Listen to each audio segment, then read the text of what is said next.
2:56 p.m. Welcome to the village of Couls Hill. A very beautiful view on the left of the ocean.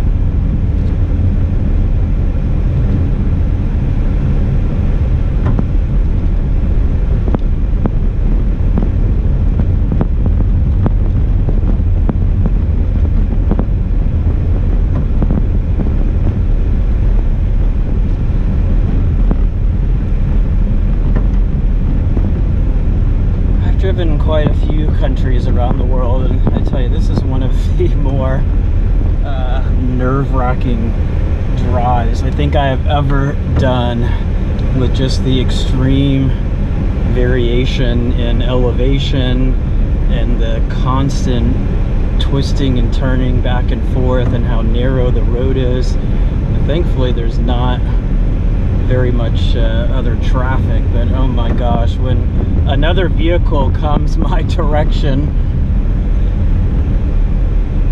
it's just I wouldn't say it's scary, but it's just a little nerve-wracking. And then these like hairpin turns. Ugh.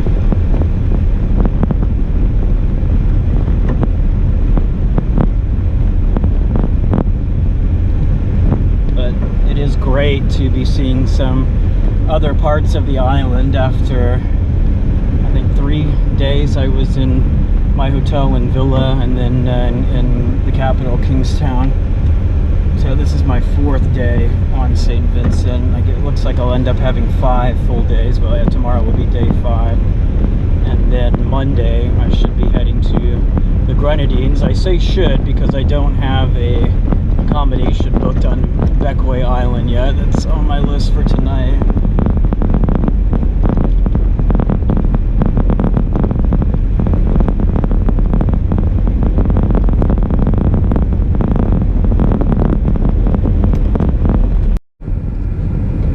(3:04 p.m.) Well, apparently that right turn at the Y fork down in that village was not the correct turn after all, because I am now on a road, a spur road into the interior, but I have reached 1,000 feet elevation for the first time on St. Vincent, and getting to see a little bit more of the interior. So I figured I'll just finish this spur road and then turn back around toward the coast. But I saw the ocean on the right side at one point, and I knew something was wrong, because I'm driving up the West Coast Highway northbound, so obviously the ocean should be on my left, not on my right.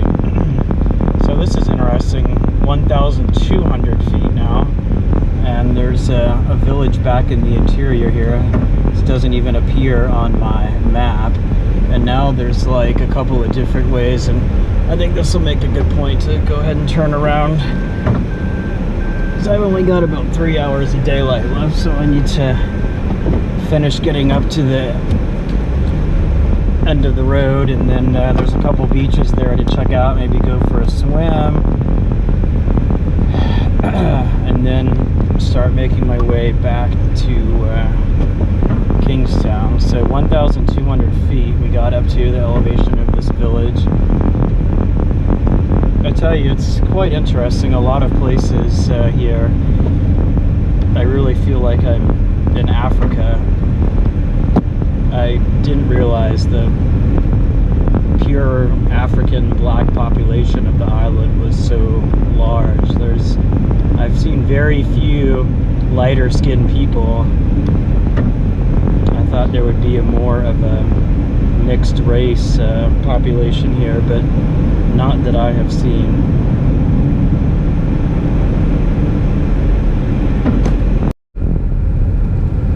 The village I was just in is called Rose Hall.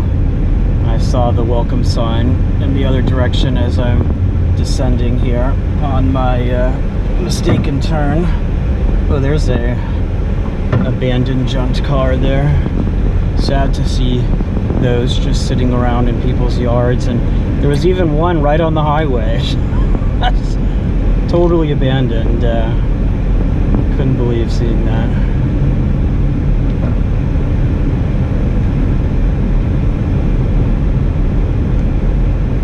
Okay, so we got up to 1,200 feet at the main part of the village, down to 760 feet now. I'm descending toward the sea ahead, and then I need to make a right turn wherever I made my mistaken right turn before and continue northward.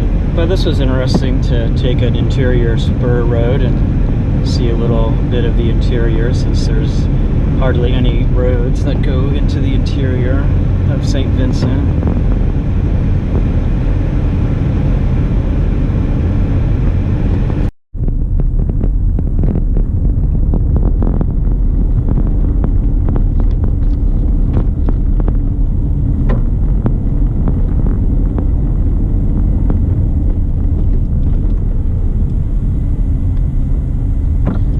First person I've seen here carrying something on their head, African style, like that.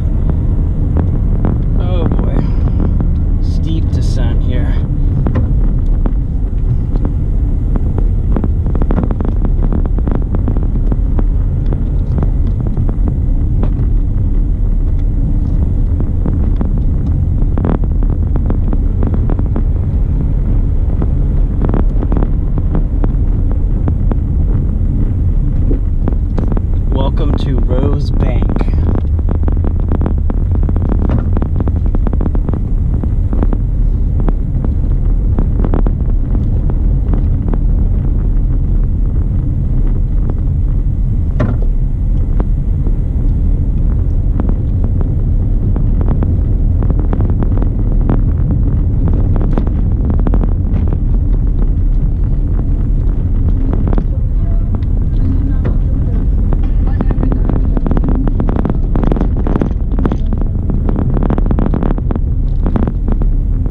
Road repair. Holy shit.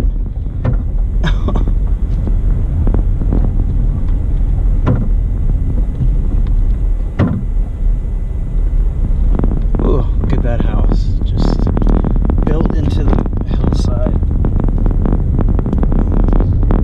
Be afraid of a landslide or something living in a place like that. Holy moly. Oh boy, oncoming car. Pickup truck. Oh. There's a political message here for the NDP. I don't know if it's the National Democratic Party.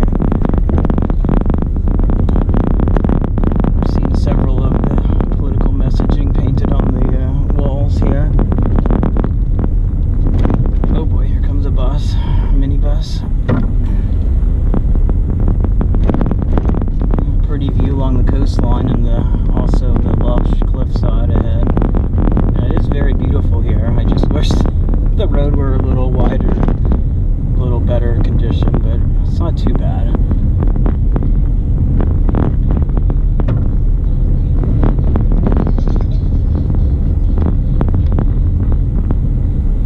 There aren't many tourists who come to St. Vincent. It's probably one of the least visited Caribbean island countries. Oh boy, now a truck coming at me. Holy cow. This is the first truck I've had pass me on this excursion here. Aside from the ton of Germans in Kingstown today on the Aida cruise ship, I think I've only seen 2 other white people during my, what is this, day 4 on the island here. The tourists, foreign tourists who do come to visit St. Vincent and the Grenadines spend most of their time in the Grenadines, not here on the main island. And the Grenadines are supposed to have the beautiful white sand beaches and turquoise waters of what most people dream of for the tropical paradise of the Caribbean. Oh, a bunch of goats on the mountainside here. Whoa, oncoming vehicle. Oh.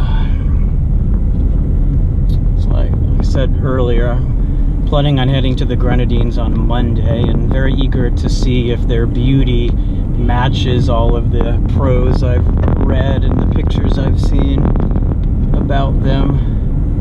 But I wanted to spend some time on the main island and really see some of the big island where it's about 90% of the population of the country lives. The Grenadines might be extremely beautiful, but they are sparsely populated, about 10,000 across the island chain. Okay, we're now coming into the village of Chateaubelair. Probably another French word that I'm horribly mispronouncing. The French were the first Europeans to colonize St. Vincent, and then later the British took control, and I believe it went back to the French for a few years, and then finally back to the British until independence in 1979, 2 years after I was born. So I'm actually 2 years older than this country. Oh my gosh, here comes another huge hairpin curve going steeply uphill. Fortunately, this rental car I have